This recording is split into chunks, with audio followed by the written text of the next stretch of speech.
Hi guys, Wen-Chia here, and I wanted to do a little video to talk to you guys about the lavender that I have growing in my garden.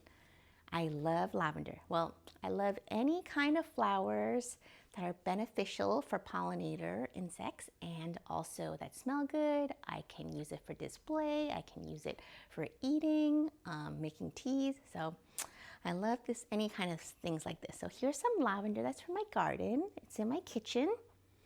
It smells amazing and it looks pretty, and this will be like a nice little centerpiece here on our dining room table for about a week, even 2 weeks sometimes. And it's still beautiful as it dries out. So today I'm going to talk to you guys about the 2 types of lavender I have in my garden, about how I harvest it, how I dry it, and how I propagate them. So let's go outside. So here I have 2 big, huge lavender bushes growing in my garden. This one right here behind me, and then one over there by my mailbox. And you can say hello to Mittens, who's also just chilling in the shade. Hi, Mittens. You want to come say hi? Or are you going to just relax? Okay, maybe I'll just relax.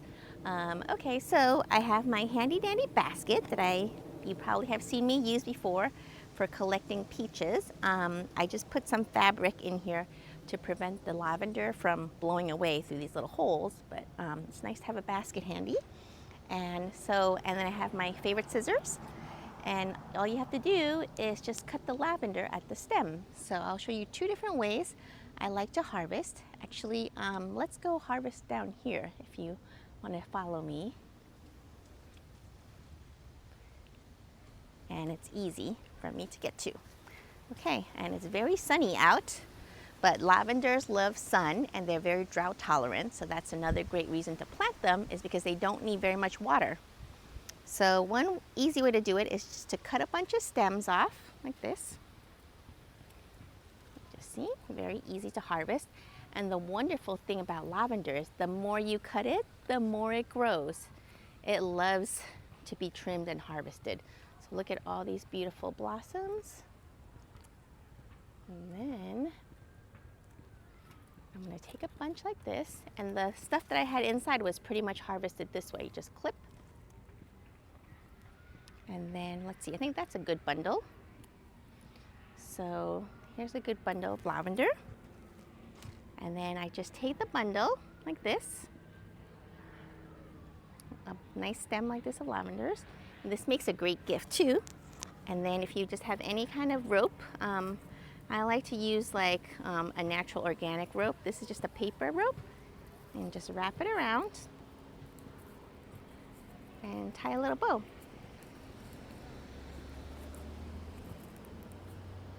There you go, a little bouquet of lavender. Smells great, and then you can just use this and hang it in your kitchen and let it dry, and then you have beautiful herbs to use for tea or for cooking. You can sprinkle it on top of food.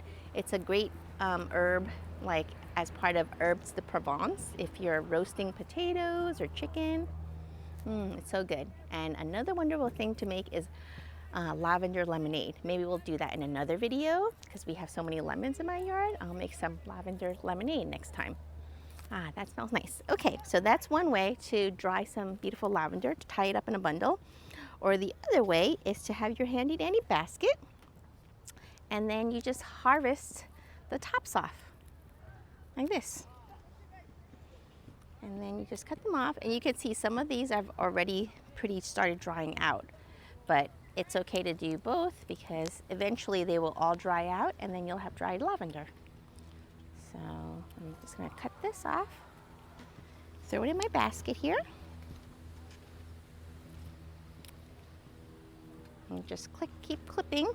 And this is actually a very like soothing, fun activity on a nice afternoon. Get some fresh air, trim some lavender, get a nice little collection here. Okay, yeah. Look at all this. I've already harvested a big bunch of lavender here, and look how much is still here. Oh, there's a neighbor person. And actually, I love when the kids in the neighborhood walk by. I encourage them to pick the lavender and just enjoy it. Pick some for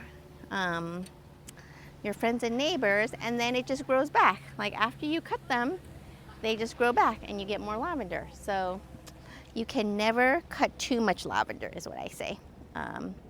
Okay, so I think we have a good amount of lavender here, and then I will just show you how you can just put it out in the sun and dry it. Hi guys, well, okay, we have Mittens, who's very interested in the lavender. You want to smell it, buddy? It's very nice and soothing, but you can use something like this. This happens to be a cute wooden carved bowl my friend gave me, but you can use any kind of bowl that is open that's going to allow your lavender to dry nicely. And you just take your lavender and you kind of spread it out. A lot here, we collected a lot. And then you spread it out so that you have, for it to have space to breathe, because you don't want too much, otherwise it'll get moldy, but like that. And then you can just have this on a sunny windowsill.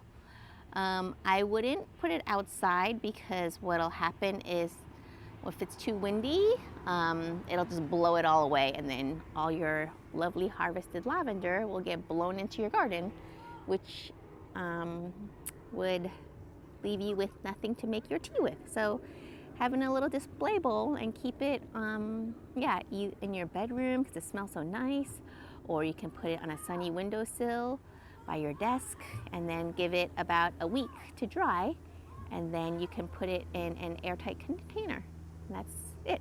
Yeah, so a lot of this just smells already so amazing, and let that dry. I forgot to talk to you guys that this is also known as French lavender, even though we live in LA.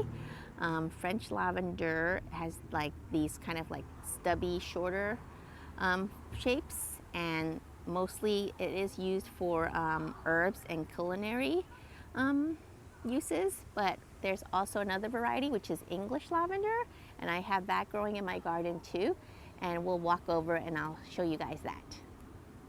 Ooh, it's very sunny out here. I have my lovely English lavender growing out here next to my artichoke on the sidewalk. So this used to be a really tiny baby plant, and it just got bigger and bigger every year.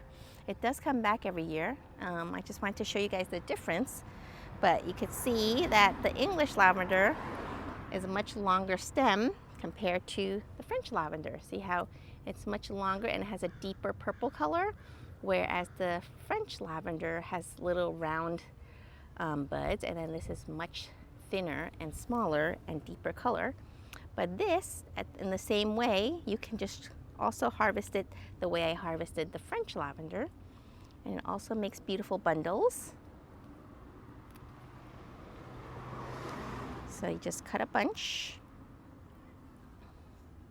same way we harvested the French lavender. Here we go. And then you can see this is just growing like crazy. And it's doing very well because it loves the heat that we've been getting lately. The hot sun. The sunnier it is, the better it grows. But look at that. Beautiful English lavender. And then I'll show you next to it, but there it is. Your English lavender and your French lavender. Okay, thanks a lot, guys.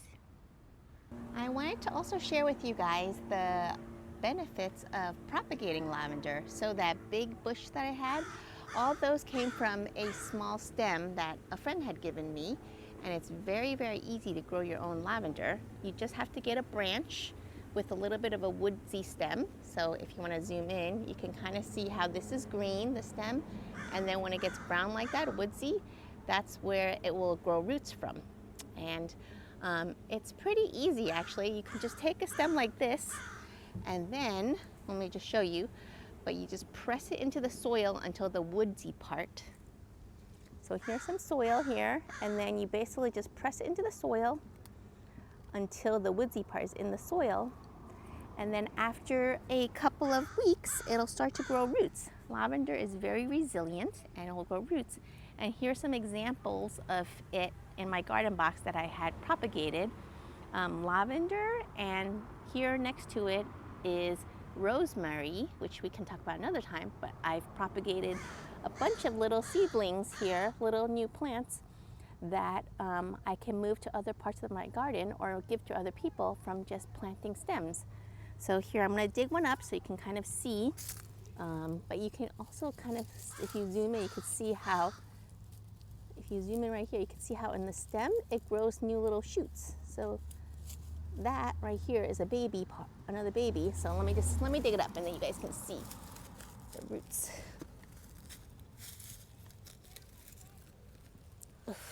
It's actually grown quite thick, the roots.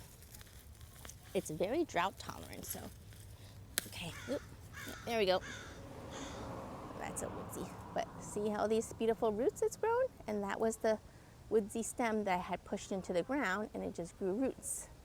And then here's a new little baby lavender plant, and it'll just keep growing and separate.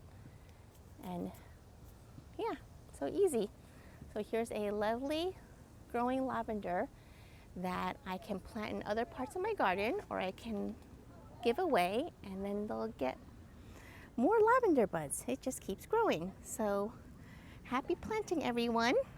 Thanks for joining me in my garden today, and I hope you guys enjoy planting more flowers and things that are good for the environment and our local pollinators. Aloha!